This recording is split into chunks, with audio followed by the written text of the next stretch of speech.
So this is the ball feeder with automatic transfer to carrier tape.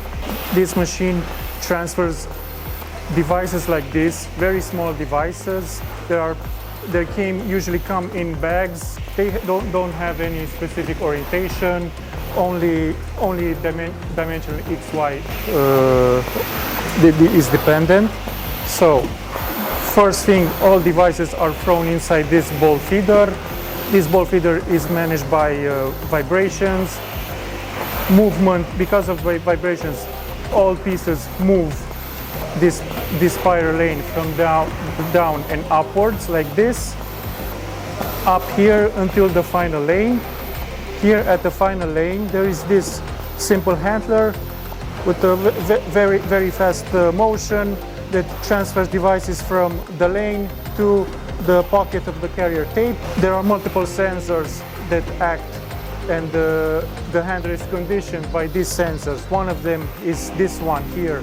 This is an optical sensor that detects presence of the device when device is reaching the end of the lane. Because of this, the handler picks up the device by vacuum air and moves it to the carrier tape, where it drops it off. The tape and reel machine, it's a classic tape and reel machine made by EPS.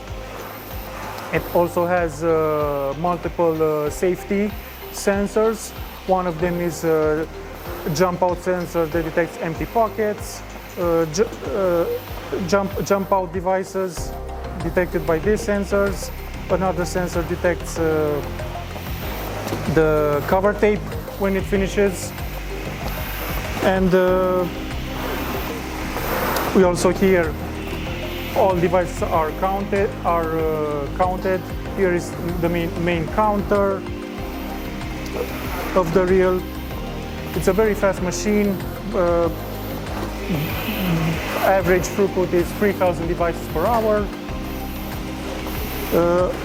An entire reel takes up upon 10,000 devices.